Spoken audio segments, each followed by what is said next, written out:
উম, সাধারণ মানুষের মনে একটা খুব শক্ত ধারণা গেঁথে আছে যে এই জিনিয়াস বা প্রতিভাবান হওয়াটা আসলে অনেকটা লটারির টিকিট জেতার মতো। হ্যাঁ, একদম লটারি জেতার মতো মনে হয় সবার কাছে। ঠিক তাই, যেন জন্মগতভাবেই কারো কারো ভেতরে একটা জাদুকরী ক্ষমতা দেয়া থাকে, আর পৃথিবীর বাকি ৯৯% মানুষ সে ক্ষমতা থেকে বঞ্চিত। মানে লিওনার্দো দা ভিঞ্চি বা আলবার্ট আইনস্টাইনের মতো মানুষদের কাজের দিকে পাকালে তো মনে হয় তারা যেন অন্য কোনো গ্রহের বাসিন্দা।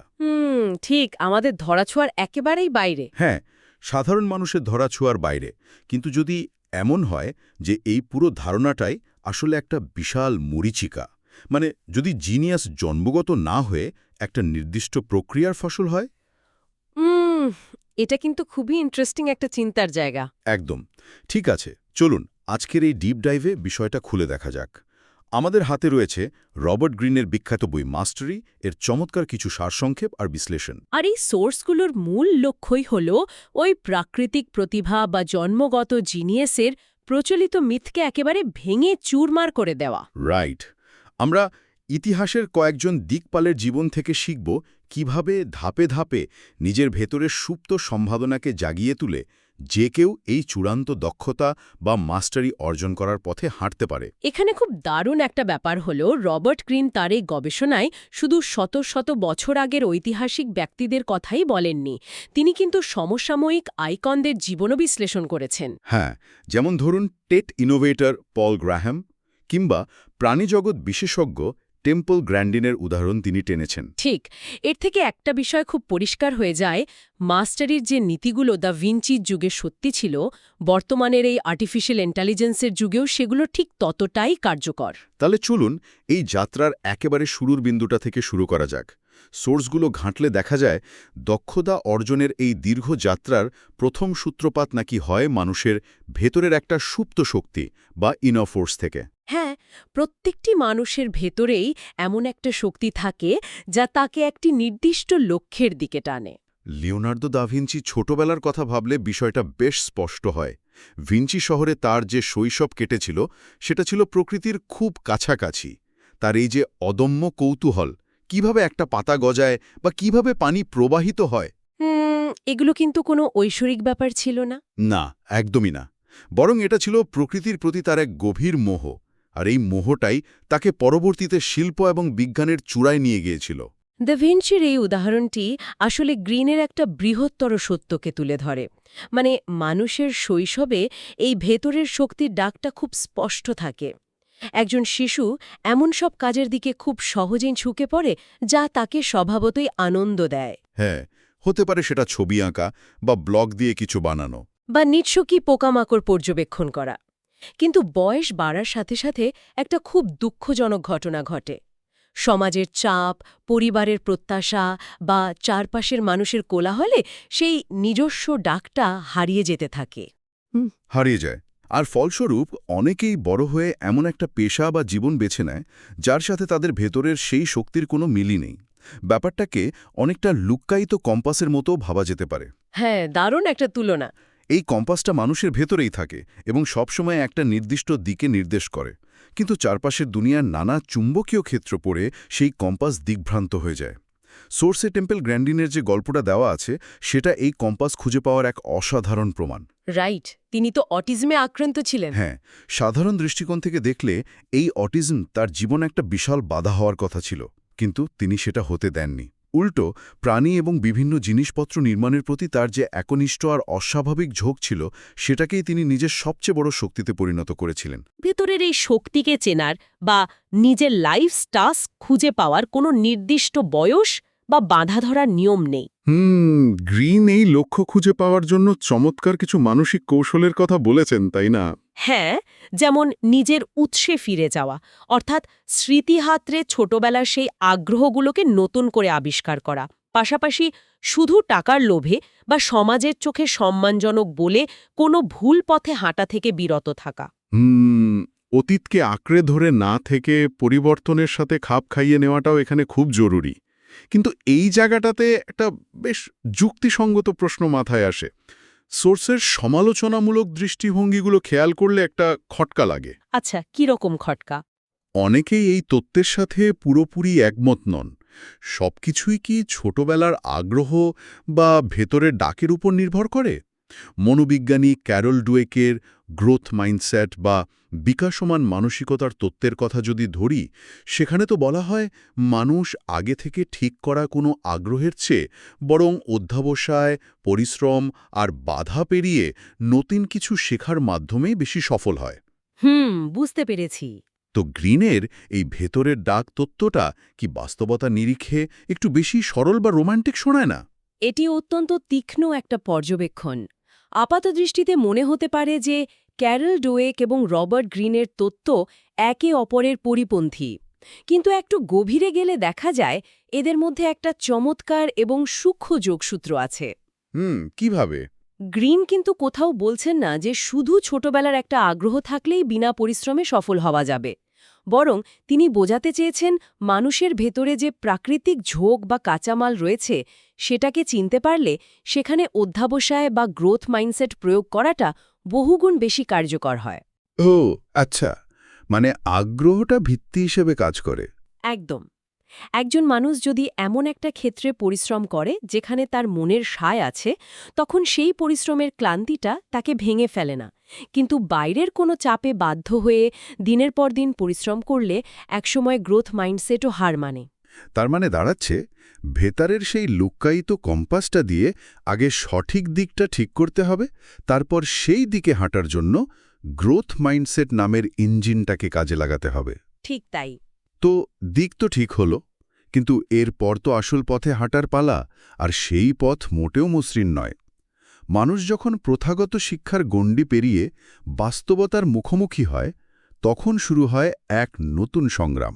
আর এই পর্যায়টাকেই বলা হয় আদর্শ শিক্ষানবিশকাল বা দি আইডিয়াল অ্যাপ্রেন্টিসশিপ। এখানে চার্লস ডারউইনের উদাহরণটি সবচেয়ে দারুণভাবে খাটে। হ্যাঁ, অনেকেই হয়তো জানেন না যে প্রথাগত শিক্ষায় ডারউইন মোটেও খুব একটা মেধাবী বা মনোযোগী ছাত্র ছিলেন না। না, একেবারেই না। কিন্তু এইচএমএস বিগল জাহাজে করে অপ্রত্যাশিতভাবে যখন তিনি সমুদ্রযাত্রার সুযোগ পেলেন, তখন তার জীবনের মোড় পুরোপুরি ঘুরে গেল। সোর্সে কিন্তু বলা আছে যে এই সমুদ্রযাত্রা মোটেও কোনো প্রমোদ ভ্রমণ ছিল না। প্রচণ্ড কষ্টের ছিল। ডারউইনের প্রচণ্ড সমুদ্রপীড়া বা সি সিকনেস হতো। দিনের পর দিন বমি করতেন আর নিজের বাড়ির কথাও খুব মনে পড়ত।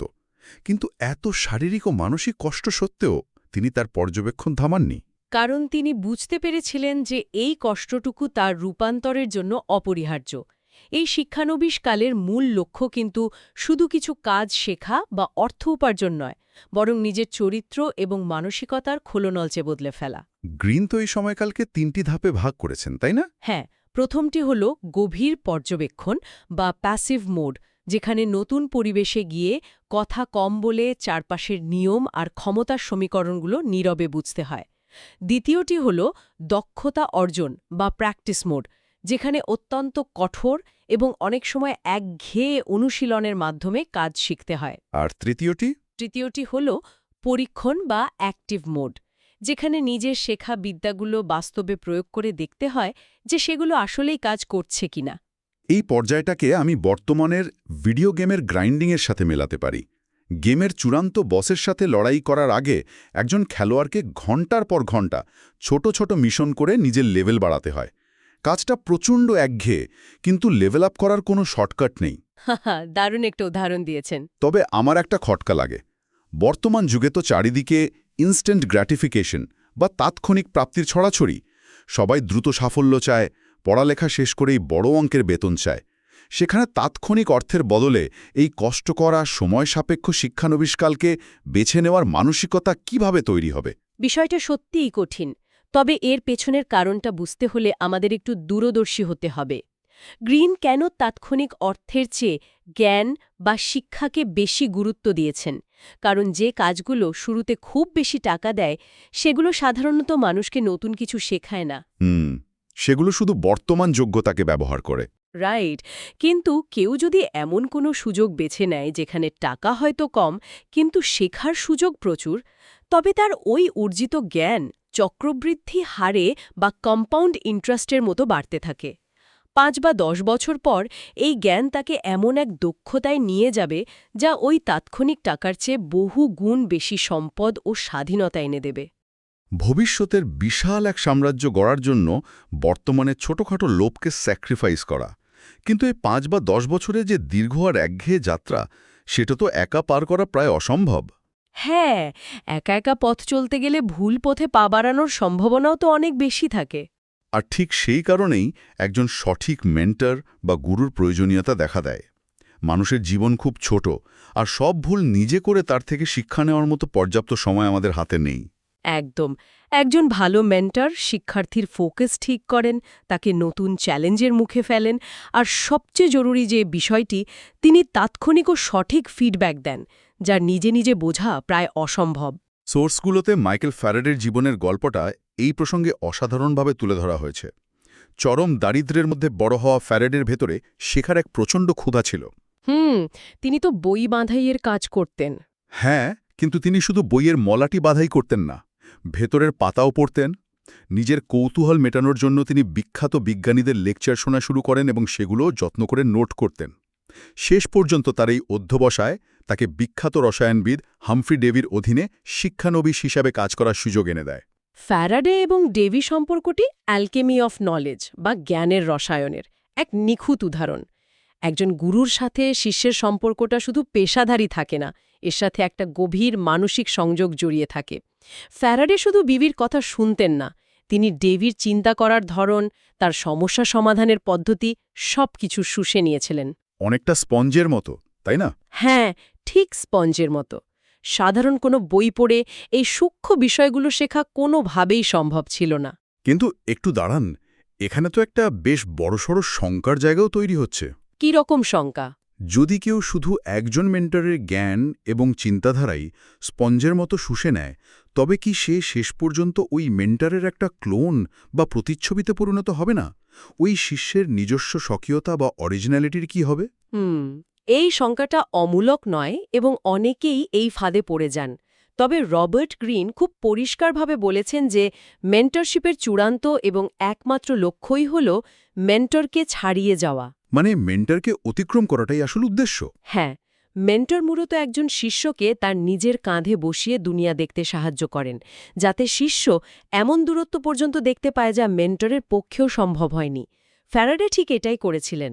তিনি তো ডেভির সমস্ত জ্ঞান শুষে নিয়েছিলেন। ঠিকই, কিন্তু সেখানেই থেমে থাকেননি। একসময় নিজের মৌলিক গবেষণার মাধ্যমে তিনি তার গুরু হামফ্রি ডেভিকেও বহুগুণ ছাড়িয়ে গিয়েছিলেন এবং বিদ্যুৎ ও চুম্বকত্বের জগতে যুগান্তকারী আবিষ্কার করেছিলেন। গুরুর ছায়া থেকে বেরিয়ে নিজের এক স্বাধীন পথ তৈরি করাই হল প্রকৃত মাস্টারি। ব্যাপারটা বেশ নাটকীয়। দক্ষতা অর্জিত হল, মেন্টরের কাঁধে চড়ে দুনিয়া দেখাও হল, মনে হচ্ছে যেন যুদ্ধ জয়ের জন্য সব প্রস্তুতি সম্পন্ন। কিন্তু ইতিহাস সাক্ষ্য দেয়, আসল বিপদটা কাজের জায়গা থেকে আসে না। রাইট, বিপদটা আসে চারপাশের মানুষগুলোর কাছ থেকে। সমাজ আর মানুষের কূটকৌশল অনেক সময় সব হিসাব ওলটপালট করে দেয়। ঠিক বলেছেন। মাস্টারির পথে সবচেয়ে বড় বাধাগুলো সাধারণত কোনো কারিগরি সমস্যা থেকে আসে না, আসে মানুষের জটিল মনস্তত্ত্ব থেকে। চারপাশের মানুষের ঈর্ষা, কূটকৌশল বা ম্যানিপুলেশন একজন অত্যন্ত দক্ষ ও প্রতিভাবান মানুষকেও মুহূর্তের মধ্যে পথে বসিয়ে দিতে পারে। আর তাই সামাজিক বুদ্ধিমত্তা বা সোশ্যাল ইন্টেলিজেন্স ছাড়া কোনো সাফল্যই শেষ পর্যন্ত টিকে থাকতে পারে না। এই জায়গাটিতে বেঞ্জামিন ফ্র্যাঙ্কলিনের চেয়ে ভালো উদাহরণ আর কি হতে পারে? ফ্র্যাঙ্কলিন নিজের ভাইয়ের ছাপাখানায় কাজ করতেন, কিন্তু তার ভাই তাকে সামনে এগোতে দিচ্ছিল না, বরং দমিয়ে রাখত। হ্যাঁ, তখন বাধ্য হয়ে ফ্র্যাঙ্কলিন সাইলেন্স ডুগুড ছদ্মনাম ব্যবহার করে নিজের লেখা ছাপাতে শুরু করেন। এরপর তিনি যখন লন্ডনে যান, মানুষের আসল উদ্দেশ্য বুঝতে না পেরে অনেক মানুষের দ্বারা খুব বাজেভাবে প্রতারিত হন। কিন্তু সেই ব্যর্থতাগুলো ফ্র্যাঙ্কলিনকে ভেঙে ফেলেনি, বরং তাকে মানুষের আবেগ এবং উদ্দেশ্যগুলোকে নিখুঁতভাবে বিশ্লেষণ করতে শিখিয়েছিল। তিনি খুব কঠিন একটা সত্যি উপলব্ধি করেছিলেন যে মানুষের সাথে ডিল করার সময় নিজের আবেগকে দূরে সরিয়ে রাখতে হবে। মানে মানুষের আচার-আচরণকে র্যাডিক্যাল অ্যাকসেপ্টেন্স বা চরম বাস্তবতার সাথে মেনে নিতে হবে। হ্যাঁ, তাদের বদলানোর বৃথা চেষ্টা না করে তাদের উদ্দেশ্যগুলো পড়ে ফেলার কৌশল আয়ত্ত করতে হবে। সোর্স অনুযায়ী ফ্র্যাঙ্কলিন নিজেকে আবেগগতভাবে বিচ্ছিন্ন করে মানুষের 7টি ধ্বংসাত্মক বাস্তবতা চিহ্নিত করেছিলেন: ঈর্ষা, একগুঁয়েমি, আত্মমগ্নতা, অলসতা, অস্থিরতা, পরশ্রীকাতরতা এবং প্যাসিভ অ্যাগ্রেশন। তিনি বুঝতে পেরেছিলেন যে এই গুণগুলো সব মানুষের মধ্যেই কমবেশি থাকে। কিন্তু সোর্সের সমালোচনামূলক দৃষ্টিকোণ থেকে এখানে একটা বড় প্রশ্ন জাগে। ড্যানিয়েল গোলম্যান বা ব্রেনে ব্রাউনের মতো মনস্তত্ত্ববিদরা তো মানুষের সাথে খাঁটি সম্পর্ক এবং আবেগের দুর্বলতা বা ভালনারেবিলিটি প্রকাশের উপর খুব জোর দেন। হ্যাঁ, তা দেন। সেখানে গ্রিনের এই মানুষকে বিশ্লেষণ করা এবং আবেগবিচ্ছিন্ন রাখার কৌশলটাকে একটু বেশি যান্ত্রিক, ঠান্ডা মাথার বা বলা যায় ম্যানিপুলেটিভ শোনাচ্ছে না? আপাত দৃষ্টিতে মনে হতে পারে গ্রিন মানুষকে ম্যানিপুলেট করতে বলছেন, কিন্তু আসলে বিষয়টা তা নয়। গ্রিন এখানে আত্মরক্ষার কথা বলছেন। ব্রেনে ব্রাউনের ভালনারেবিলিটি তত্ত্বটি অসাধারণ কাজ করে যখন চারপাশের পরিবেশটি নিরাপদ এবং বিশ্বাসযোগ্য হয়, যেমন পরিবার বা ঘনিষ্ঠ বন্ধুদের মাঝে। কিন্তু কাজের জায়গায় তো পরিবেশ সবসময় নিরাপদ থাকে না। একদমই না। প্রতিযোগিতামূলক দুনিয়ায় কাজের ক্ষেত্রে যেখানে ক্ষমতার লড়াই আর কূটকৌশল বেশি, সেখানে অন্ধের মতো সবাইকে বিশ্বাস করাটা বোকামি। গ্রিন বলছেন, কৌশলগত সামাজিক বুদ্ধিমত্তা মানে মানুষের উদ্দেশ্যগুলোকে পড়া, মানে মানুষ মুখে কি বলছে তার চেয়ে তাদের বডি ল্যাঙ্গুয়েজ এবং তাদের অতীত কাজের ধারাবাহিকতার উপর বেশি জোর দেওয়া। বুঝতে পেরেছি। এটি কাউকে ম্যানিপুলেটিভ হতে শেখায় না, বরং অন্যের ম্যানিপুলেশন থেকে নিজেকে রক্ষা করার একটা অদৃশ্য ঢাল তৈরি করে দেয়, যাতে মূল কাজের প্রতি ফোকাসটা নষ্ট না হয়। রাইট, নিজের মহামূল্যবান কাজটাকে সুরক্ষার জন্যই এই ঢালটা দরকার। তো একজন মানুষ যখন নিজের কাজের খুঁটিনাটি আয়ত্ত করে ফেলল, গুরুর কাছ থেকে জ্ঞান শুষে নিল আর সমাজের মানুষের কূটকৌশল থেকে বাঁচতেও শিখে গেল, তখন তার সামনে আর কি বাকি থাকে? এরপরে কি সেই নিয়ম ভাঙার পালা শুরু হয়? হ্যাঁ, ঠিক এরপরই আসে মাত্রিক মন এবং সৃজনশীলতার স্তর, যাকে দ্য ডাইমেনশনাল মাইন্ড বলা হয়। দীর্ঘদিনের কঠোর অনুশীলনের পর কাজের নিয়মকানুনগুলো যখন মানুষের মস্তিষ্কের একদম গভীরে গেঁথে যায়, তখন তার পক্ষে আর শুধু সেই চেনা ছকের মধ্যে আটকে থাকা সম্ভব হয় না। সে নতুন কিছু করতে চায়। কিন্তু মজার ব্যাপার হলো, অনেক সময় অতীতের সফলতা বা অন্যদের সমালোচনার ভয়ে মানুষ নতুন কিছু করতে সাহস পায় না। এখানে মোজার্টের গল্পটা উল্লেখ করতেই হয়। শৈশব থেকেই তিনি ছিলেন এক বিস্ময়কর চাইল্ড প্রডেজি, কিন্তু বয়স বাড়ার পর তিনি অনুভব করলেন সালজবার্গ শহরের রক্ষণশীল নিয়মকানুন আর রাজকীয় ফরমায়েশ তার সৃজনশীলতার গলা টিপে ধরছে। এই দমবন্ধ করা পরিস্থিতি থেকে বাঁচতেই তো তিনি প্রচলিত সব নিয়ম ভেঙে ভিয়েনায় চলে যান, তাই না? হ্যাঁ, আর সেখানে সুরের ব্যাকরণ ভেঙে এমন সব কালজয়ী কম্পোজিশন তৈরি করেন যা আজও মানুষকে মন্ত্রমুগ্ধ করে রাখে। মোজার্ট এই যে একটা ছক ভেঙে বেরিয়ে এলেন, এই অবস্থাকেই গ্রিন বলেছেন ডাইমেনশনাল মাইন্ড। এখানে পৌঁছাতে হলে ছোটবেলার সেই অরিজিনাল মাইন্ড বা কৌতূহলী মনটাকে সযত্নে বাঁচিয়ে রাখতে হয়। যেমন ধরুন জন কোলট্রেন জ্যাজ মিউজিকে নিজের একটা সম্পূর্ণ অকৃত্রিম স্বর তৈরি করেছিলেন, যা ছিল প্রচলিত জ্যাজ থেকে আলাদা। অথবা রাইট ব্রাদার্সের কথা ভাবুন, তারা সাইকেল বানানোর খুব সাধারণ মেকানিক্যাল জ্ঞানকে সম্পূর্ণ নতুন মাত্রায় কাজে লাগিয়ে আস্ত একটা উড়োজাহাজ বানিয়ে ফেললেন। আবার রজেটা স্টোনের পাঠোদ্ধারে জং ফ্রান্সোয়া শ্যাম্পোলিয়নের মাত্রিক চিন্তার কথাও সোর্সে বলা আছে। তিনি এই প্রাচীন পাথরটাকে শুধু একটা ভাষার দিক দেখেননি, বরং বিভিন্ন ভাষা এবং সংস্কৃতির এক জটিল সমীকরণ হিসেবে দেখেছিলেন। ঠিক।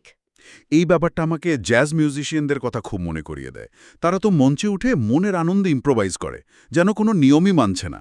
কিন্তু এই ইম্প্রোভাইজ করার জন্য তাদের আগে বছরের পর বছর ধরে গানের ব্যাকরণগুলো এত নিখুঁতভাবে শিখতে হয়েছে যে একটা পর্যায়ে গিয়ে তাদের ব্রেন সেই নিয়মগুলো পুরোপুরি ভুলে গিয়ে এক নতুন জগৎ তৈরি করতে পারে। দারুণ বলেছেন, ঠিক তাই। তবে এখানে আমার একটা জিজ্ঞাসা আছে। এই যে ক্রিয়েটিভ ব্রেক থ্রু বা যুগান্তকারী আইডিয়ার কথা বলা হলো, সেগুলো কেন সবসময় কাজের মধ্যে থাকা অবস্থায় না এসে বরং তীব্র হতাশা বা কাজ থেকে বিরতি নেওয়ার পরেই মানুষের মাথায় আসে? এর পেছনে মস্তিষ্কের একটা দারুণ বিজ্ঞান কাজ করে। আমাদের মস্তিষ্ক সবসময় একটানা লজিক্যাল জাপে কাজ করতে পারে না। সৃজনশীলতার এই ধাপে কাজের মধ্যে একটা অদ্ভুত টেনশন বা মানসিক চাপ তৈরি হয়। মানুষ যখন কোনো জটিল সমস্যার খুব গভীরে যায় তখন একসময় সচেতন মস্তিষ্ক পুরোপুরি ক্লান্ত হয়ে পড়ে। একদম। আর ঠিক সেই মুহূর্তে যখন ব্যক্তি কাজ থেকে একটু বিরতি নেয়, হাঁটতে বের হয় বা রিল্যাক্স করে, তখন তার অবচেতন মন বা সাবকনশাস মাইন্ড ওই সমস্যাটা নিয়ে পেছনে কাজ করতে থাকে, আর হঠাৎ করেই একটা অপ্রত্যাশিত সমাধান চোখের সামনে ভেসে ওঠে। গ্রিন একে বলেছেন নেগেটিভ ক্যাপাবিলিটি বা নেতিবাচক সক্ষমতা। যা আরেকটা বড় মিথ্যকে ভেঙে দেয়।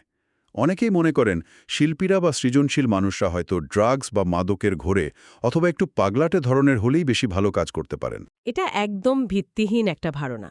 সত্যিকারের সৃজনশীলতা কোনো কৃত্রিম উত্তেজক বা মাদকের ফল হতে পারে না।